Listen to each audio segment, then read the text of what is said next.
It's the Believe in Texans podcast brought to you by FanDuel. Cecil, you've had almost a day to reflect on it. How are you feeling about yesterday's victory? I actually feel good. Seth. Yeah. Like I feel good. Like it was good to see them score so many points. It was good to see the offense kind of flow. It was good to see CJ have a lot of success.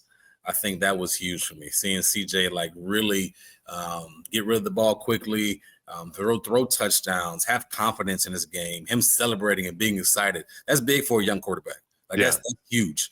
So for him to have that success, for the offensive line to have that success up front, it was good to see. Defensively, I thought you dominated as you should and as you've been doing, but as you should have, especially stopping the run. We all know what Derrick Henry has done to the Texans in the past. Yeah. I remember those times. Yeah. And, with him being the main vocal point, basically because of Lamar's not playing, I thought that they did a really good job keeping that focus. But it was a lot of good things yesterday that makes you feel good about going into the bye week 2 and 3. That I think we had talked last week about how if the Texans won that game 6-3. Okay, what have you learned? You've learned that the defense is good, and you knew that already, so you didn't really learn anything, but you'd be really worried about what the offense did versus a defense that had 5 rookies starting. They were bad before they had all those rookies starting. I'm with you 100% on the way the offense looked. Here's D'Amico on what he thought of how CJ looked. Yeah, I love to see him spreading the ball around to multiple guys, everybody getting involved, and that just shows his growth. Where we're not just looking for one guy. He's going through his progressions. He's playing the play, and whatever is there, he's taking it. And our playmakers, when they're getting the football in their hand, they're making plays. They're converting first downs, keeping us on the field, allowing us to sustain drives. So love that he was able to dish it around to multiple guys today. Yeah, I think the biggest thing really was that first drive right from the get-go. They had 7 different guys touch the ball, including British Brooks and multiple receivers. And I thought it looked fluid and it looked smooth and clean. And I know they're in their scripted portion there, but if you take that same offense and put them against, say, the Rams in week 1, I think they do better versus the Rams. And likewise, if that Texans offense went back and played week 1 the way they actually did play in week 1 and they played against yesterday's Ravens defense, I don't think it would look as good as it has. I feel like there's some things that you can see with the offense in the last couple of weeks, independent of how good the defense they're facing, that's just cleaner football, guys executing properly. Yeah, I think that's a big deal. I think when you get your quarterback in rhythm, like you mentioned, or maybe D'Amico mentioned, 7 different people touch the ball. That's a big deal. So not only are you getting CJ in rhythm, you're getting everybody involved early on, so they feel like they're into the game. So that alone kind of puts you in the zone. Okay, I got the ball early, whatever it was, a hitch or a run play or the case may be, it gets the whole offense feeling good and the whole offense feeling like they can go down and score points, which they did in that first drive. Here's D'Amico on the defensive side of the ball. Yeah, for us defensively, that was our main goal. We knew we had to stop the run. We knew Derrick Henry would get more touches. He would try to get more opportunities. And our guys did a really nice job starting up front with our defensive line.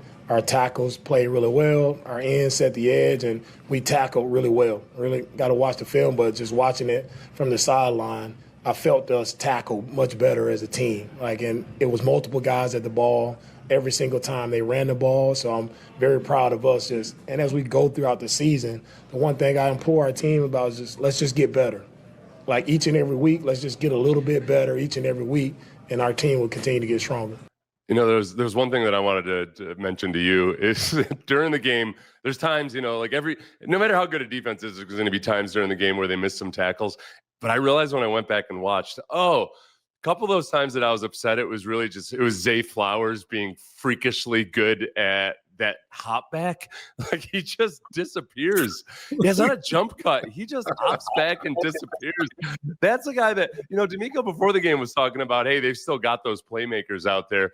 They've still got DeAndre Hopkins. They've still got Zay Flowers. And there were a few times, especially on that first drive in the first half, where I thought, oh yeah, they do. Let's not sell out completely on Derrick Henry. We still got to worry about these guys. Yeah. I mean, Zay not still, but Zay is just shifty. But how they handled it, I agree with D'Amico. You tackled a whole lot better than what you did in previous weeks. Monday night, was it Monday night? Yeah, Monday night, I was confused on what we were trying to do on defense. I'm like, the Texans, like, have we forgotten how to break down and find a near hip and explode through the near hip? But much better job tackling. But you have to think about, and we talked about it, you had to make an emphasis on tackling that week because Derrick Henry is a humongous human being. And if you don't tackle him well, he'll make you and all other 11 guys miss and go for, a crazy amount of yards. So great job breaking down, great job understanding where to be and how to be and game tackling. I think that's the biggest thing when it comes to in the run game with bigger guys or good running backs, learning how to or be in the right spot, game tackling, and more than one guy is making the contact. Yeah, the one thing I was worried about was them maybe getting trapped or whammed or some of the misdirection that the Ravens are really good at. They didn't have Ricard, the fullback, so that helped out a lot because they can't do it as many things as they typically do. But watching the defensive tackles, I went back and watched all the runs today. They did a really good job, and you can tell they were coached to be more conservative than they usually are. And they kind of, at times, they're just soaking up blocks. They were playing like old school nose tackles in some ways. And I think it goes back to just, knowing what the challenge is. You got Cooper Rush. Cooper Rush can win football games. He's had good games before, but he's not nearly the biggest threat on the football field. And I felt like they identified the threat and they took care of it. And Jalen Petrie is a part of that. There were times where the defensive line didn't play particularly well in terms of their responsibilities, but Jalen Petrie, Henry To'oTo'o a couple times, and then Azeez Al-Shaair and EJ Speed, they did a good job of kind of improvising and filling in the gaps. And like they were using loaded boxes a lot, but ultimately Derrick Henry gets 33 yards on the day, which is that's his third best performance versus a D'Amico Ryans Texans defense. So like when Lamar Jackson isn't on the field, they've completely shut Derrick Henry down in 3 games. It's that little Lamar Jackson dynamic that tends to make a difference, and that's when he went off last year. No, that's a big dynamic. It's a big dynamic, yeah. You mentioned Jalen Petrie. I feel like he played lights out yesterday, but I feel like they're understanding his role, right? Like, I don't think he's a deep safety. That's what Bullock's for. He's more around the box, can make the hits, can be a decent nickel, can cover your tight ends, can cover the bigger guys. He's strong. He's feisty. He did a heck of a job yesterday. I was one hit on Derrick Henry that he laid the boom. I'm like, what? Derrick flew back. I'm like, wait a second. Was that he tripped? Like, no, he really came in and knocked his head off. I was impressed with him. So Jalen had a pretty good day yesterday. They had another one. I think it was Dylan Horton. I got to go back and watch. I think Dylan Horton had a really nice hit on him too.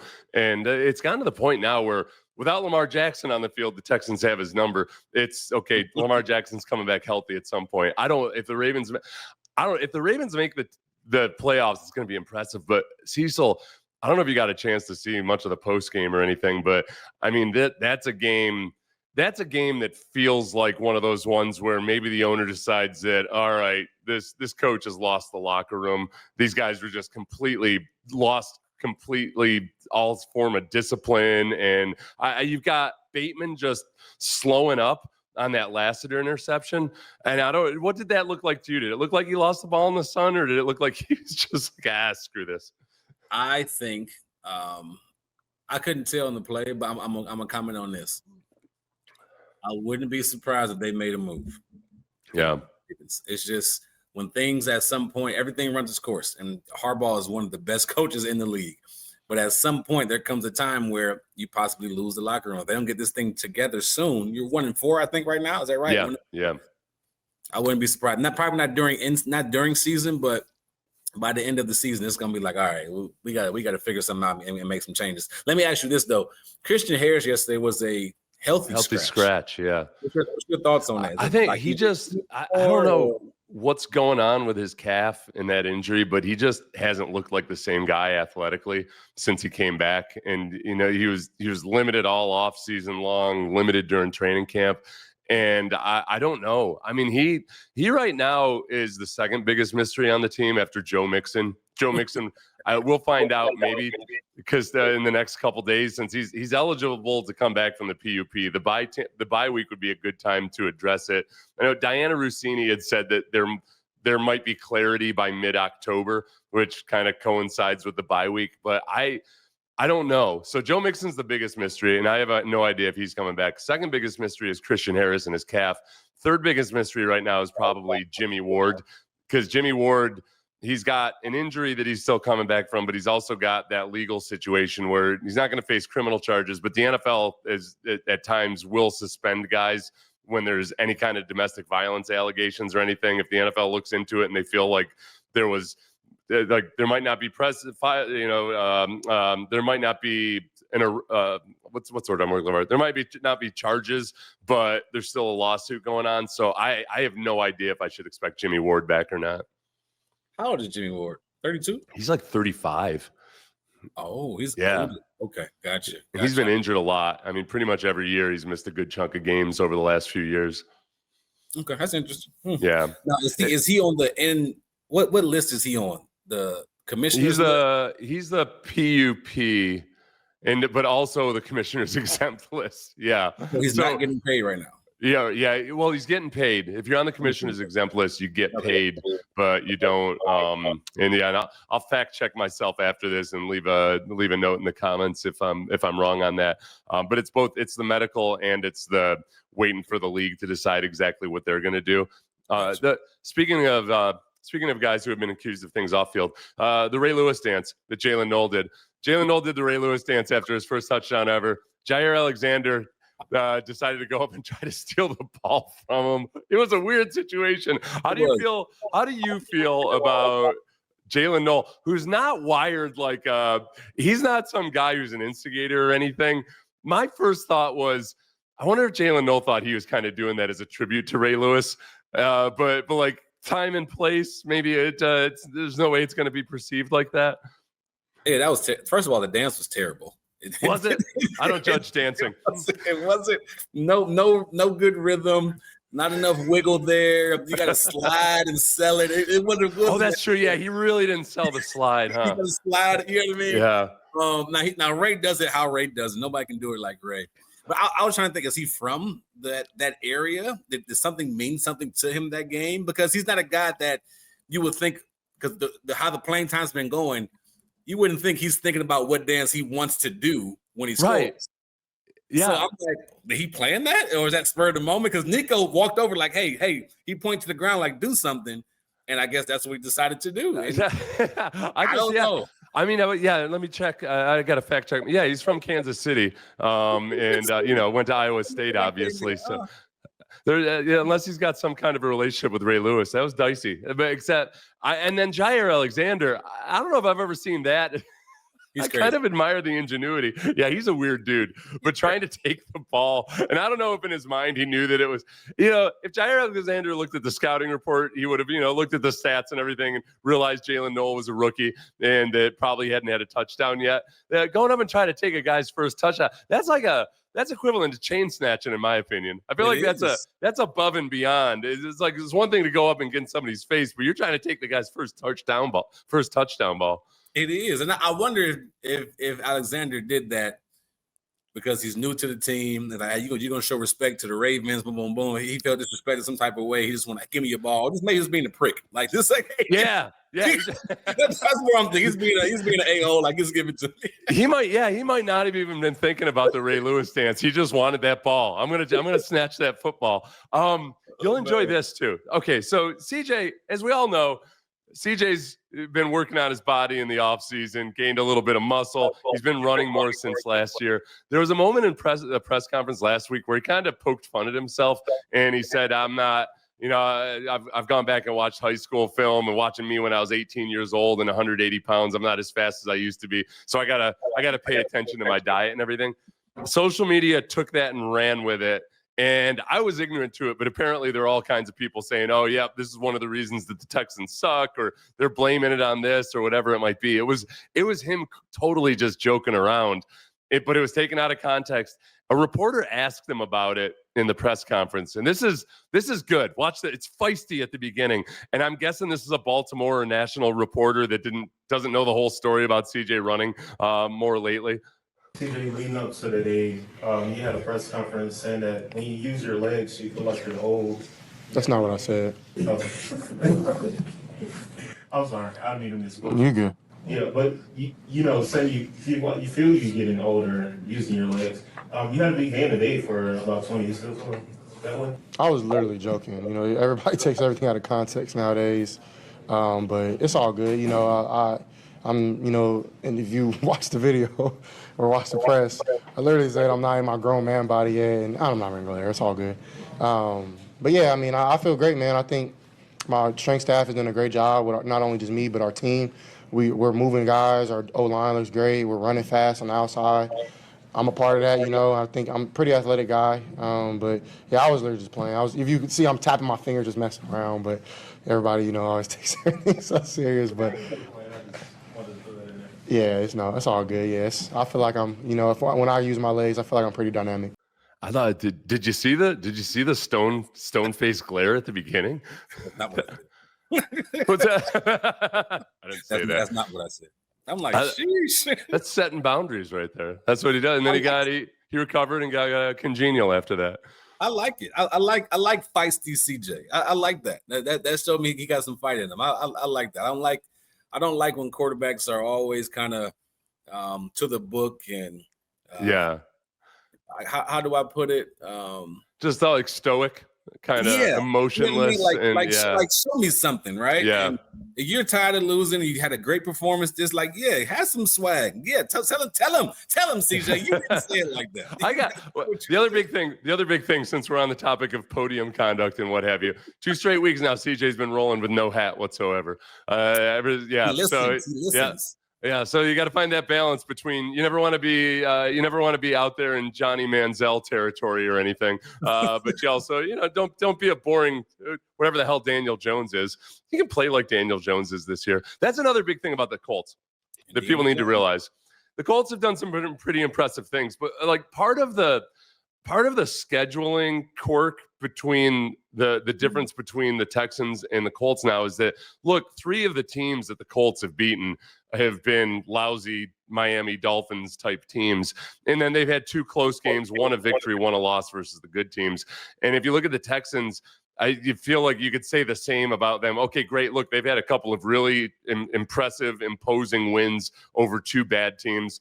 They played 3 teams down to the wire. They, fully, I don't think it was just dumb luck that they lost those games. They lost them on the field. But I do feel like that over the course of the season, it's going to tamp down a little bit with the Colts, and then hopefully with the Texans.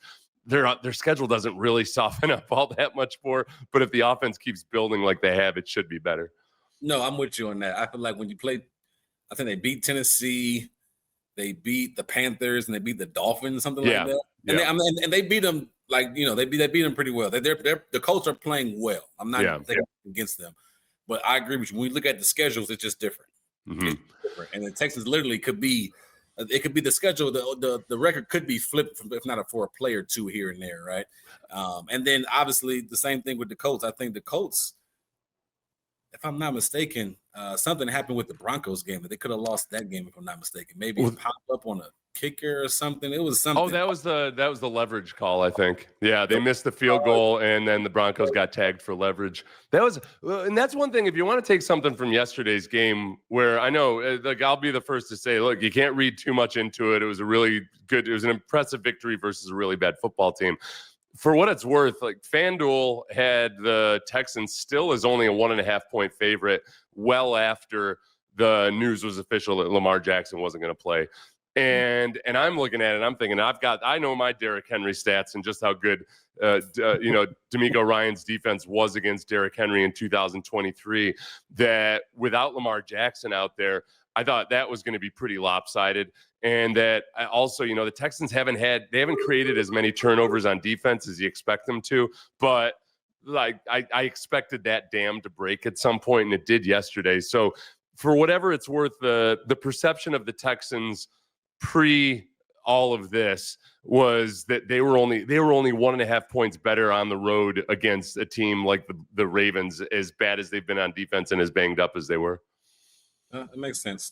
Defense has been playing lights out. It's just the offense got to get things going. So we'll see after the bye week what the perception is, if it changes anything. Yeah, and FanDuel had the over-under. Last time I checked it, I think it was at 41.5, and obviously they go well over that. So the offense, I think you can take some of the things from these last couple games, and I feel like they're gonna show up against better opponents. I think the run game is one of those that, Nick Chubb.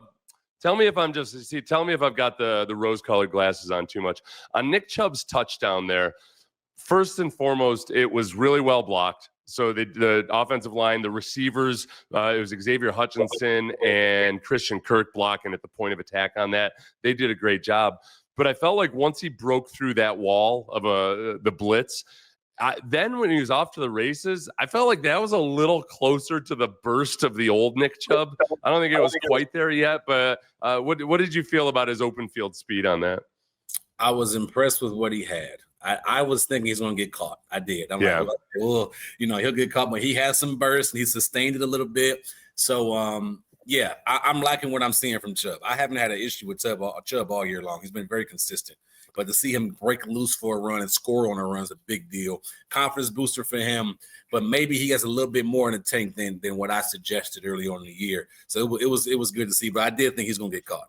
Yeah. He's out there running against backups, but they're defensive backups that he's running away from. Right. So he's not running away from Kyle Hamilton or whomever else. But that was a good sign. Well, and the part of it is, I think he looked more explosive than what I saw of him during training camp.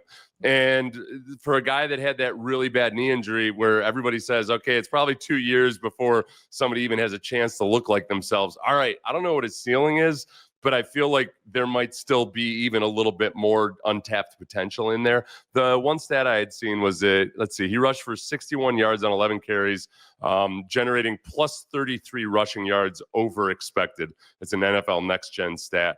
That's the highest rush yards over expected output this season and his most since week 17 of 2022. So that's, if there's a hint of that, I haven't seen how many miles per hour he was running or anything. And then whenever I see these miles per hour stats, I have to check with somebody to be like, okay, is that fast? I don't know if it's 21 mile. I have no idea like how many miles per hour are fast for running backs, but they'll tell me where it ranks. Yeah, I'm not a big fan of the miles per hour because I'm hearing all about all these high school kids that are running 20 and 22 and 23. I'm like, do you know how fast that is? Yeah. You know how fast that is. Like a professional athlete, I get that. Yeah, they probably can hit it because they're the best of the best. High school, I'm just not buying it for high school kids. So when I hear it, I'm like, I just try to stay away from it. You just don't trust the stat. I just don't trust it. Something's just iffy about it. Somebody, I think Jonathan Alexander was asking about D'Amico was talking about going back and watching last year's Ravens film, and Jonathan Alexander asked a follow-up saying, okay, well, why did you watch that? Was it for motivation? And D'Amico explained politely that, no, that's what you do. That's the process. But I got a pit in my stomach thinking about that whenever you have to go back and watch a game from the previous year in that season, and you end up getting yelled at. Now, D'Amico's not going to get yelled at, but as a player, you're like, the bad play that's coming up. You got destroyed, and you're just waiting for your coach to tear into you all anew, like you had just made a mistake yesterday. Oh, it's the worst. They're going to bring it up in the film room. See, this is what we can't have. This is what we can't do in front of everybody. Yeah. I'm like, and you're like, do you not remember yelling at me about this already? We've been through this before. Why are you always bringing up old stuff? oh, man. Like I'm in an argument with my girlfriend or something. Not my wife. She would never do that. But my high school girlfriend or something. Yeah. So I think moving forward, the things that I think you can build on, I think the run game you can continue to build on, especially with Woody Marks looking like he's been looking. I think the offensive line in doing what they want to do, like be physical at the point of attack, double team, and move the line of scrimmage, I think they've seen more and more evidence of that. One of my favorite run plays, was actually the play where a defensive lineman slanted and came free, and Nick Chubb had to beat the play, had to beat the tackle in the backfield. But they ended up getting like 10 yards past that because all of the other blocking was good. And that's something that last year we wouldn't necessarily see because it was never just one guy getting beat. It was one guy getting beat, two guys getting stalemated, another guy getting beat. And then this play, okay, one guy can get beat, but if Chubb makes a move, the double team was really effective. They had driven the defensive tackle like 4 yards downfield. And we didn't see that a whole lot last year, whether it was a good opponent or a bad opponent. Let me ask you a question, because CJ said something in the press conference about Titus Howard playing at an all-pro level or Pro Bowl level. Yeah. Have you seen that, or is he just being nice? I think he's played really consistently this year.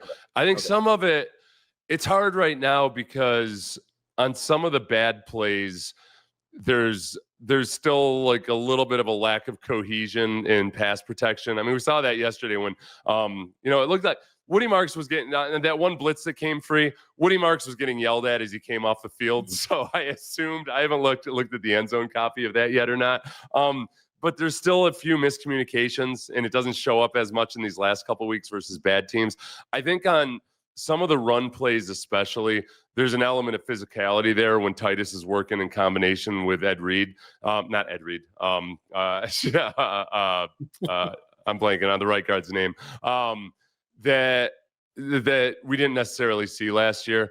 And I think everything's gotten better. Like the CJ's pressure rate has gone down consistently from week to week. Really, the problems on the offensive line have been mostly on the with the left guard and the left tackle. Now Juice Scruggs has taken over more of the left guard role, and Laken Tomlinson had really been struggling. I think Ariante Ursary is starting to come along. So I feel better about the offensive line in general, but we'll see. We'll have a good preview of the second. I was about to say the second half of the season, but the post bye week, last 2/3 of the season coming up on Wednesday. Dang, 2/3 of the season. I hate early bye weeks. Oh, I like it. I like it. Standpoint. You like it? Why? Yeah, they got time to just kind of assess what's been going well, what they need to work on, and all of that. Ed Ingram. Why the hell did I once I said Ed Reed because I was thinking of the Ravens, I was done. It was just Ed Reed screwed me again. Ed Reed can't stop screwing the Texans, whether he's with the Ravens or with the Texans or dead ass retired. So everybody join us on Wednesday. Please like and subscribe on YouTube. If you're listening on Apple, give us a 5-star review. And thank you to FanDuel for sponsoring the Believe in Texans podcast.